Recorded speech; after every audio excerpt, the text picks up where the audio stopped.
गुरु की क्या जरूरत है, सत्संग की क्या जरूरत है। तो गुरु जी उसको काटते हैं। वो 10% भी हम काटने को तैयार नहीं होते।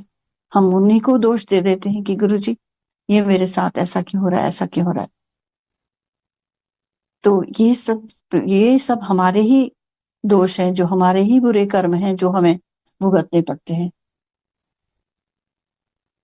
एक शब्द अभी चल रहा था, वो दूसरा शब्द था, लेकिन किसी दूसरे रागी ने एक शब्द जो गाया है गुरु जी के यहाँ चलता था, वो वाला कि ऐसी लाल तुझ बिन कौन करे। उसमें इतना सुंदर वर्णन दिया गया है गुरु और शिष्य का। बस एक बहुत सारांश में मैं बताती हूँ कि उसमें एक जो गुरु जी हैं उनके पास जो एक राजा जाते हैं, वो कहते हैं कि जब मैंने सुना है कि कर्मों का फल ही जब भुगतना है, तो फिर गुरु की क्या जरूरत है। तो वो गुरु से डायरेक्ट पूछते हैं। राजा कहते हैं कि जब हमें अपने कर्मों का ही फल भुगतना है, तो गुरु की क्या जरूरत है, सत्संग की क्या जरूरत है।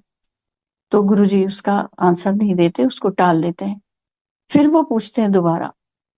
तो गुरु कहते हैं, और उस कहते हैं कल को, कुछ बोलते नहीं गुरु, आंसर नहीं देते। राजा अपने घर चले जाते हैं।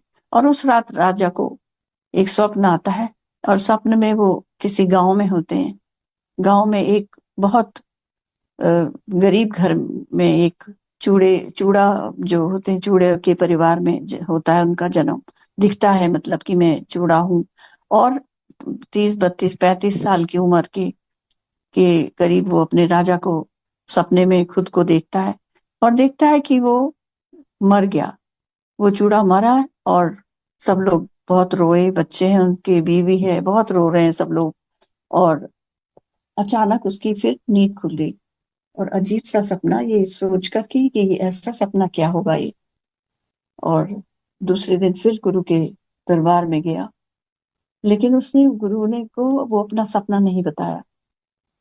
और अपना प्रश्न फिर से दोहराया कि गुरु जी ये बताइए कि जब कर्मों का फल भुगतना ही है, तो गुरु की क्या जरूरत है, सत्संग की क्या जरूरत है। तो गुरु ने कहा चलो आज तुमको मैं घुमा के लाता हूँ, उधर चलते हैं, पंजाब चलते हैं बोले। और एक घोड़े में गुरुजी बैठे, एक घोड़े में वो राजा बैठे। और काफी दूर चले गए तो राजा एक हिरण का पीछा करते करते आगे बढ़ गया।